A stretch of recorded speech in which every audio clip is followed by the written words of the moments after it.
Girlfriend আছে কার কার দেখি হাত তোলো। মাশাআল্লাহ, সাহস আছে ওদের, বুকের পাটাস। হাত দাও বেটা। এই গার্লফ্রেন্ড বয়ফ্রেন্ডের সাথে আমাদের কোনো সম্পর্ক? আমরা বিয়ে করব। কি করব?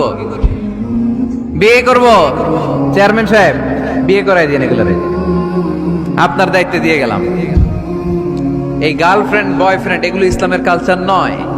বিয়ের চেয়ে ভালো কাজ পৃথিবীতে হতে পারে? বিয়ে করতে গেলে বাপে বলে আগে নিজের পায়ে দাঁড়া। তো এতদিন ও কার পায়ে দাঁড়াইছে? ছেলে মেয়েদেরকে সাহস দেন, ছেলেও পড়বে। ওই যে একজন চিল্লান দিয়ে উঠছে, ওর কমন পড়ছে।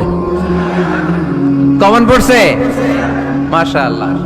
গার্ডিয়ানরা যারা আছেন ওদের দুঃখ কষ্ট একটু বুঝেন আপনারা, মিলাই দিয়েন ওদেরকে, বিয়ের পিড়িতে বসায় দিয়েন।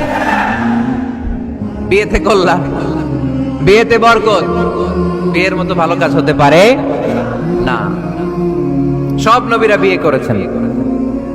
আর নিকাহ মিন সুন্নতি, বিয়ে আমার সুন্নাত। ফামান রাগিবা আন সুন্নতি ফালাইসা মিন্নি, যে আমার সুন্নতকে ভালোবাসে না সে আমার উম্মত হতে পারে না। বিয়েটাকে সহজ করে দেন।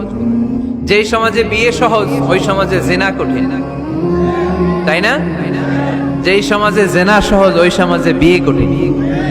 আমাদের সমাজে জিনা করা সহজ, বিয়ে করতে লাগে 10 লাখ, জিনা করতে লাগে 1000।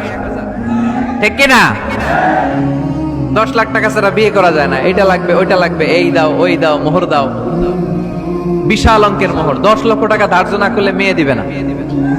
এরকম আছে না নাই? না, এগুলো আসলে ইসলামিক কালচার না।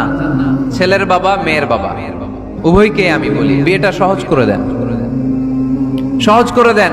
ছেলে পড়াশোনা করুক, সমস্যা নাই, মেয়েও পড়ুক, কিন্তু তারা পবিত্রভাবে তাদের সম্পর্ককে মেনটেন করুক। ঠিক কিনা?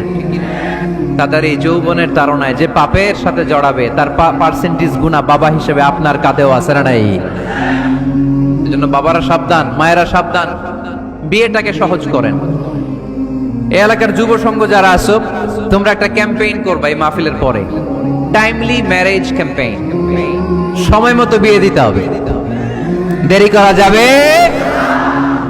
বাপ মা বুঝে না, একজনকে হুজুর আব্বাই বুঝে না। গার্ডিয়ান যারা আছেন একটু সদয় হন।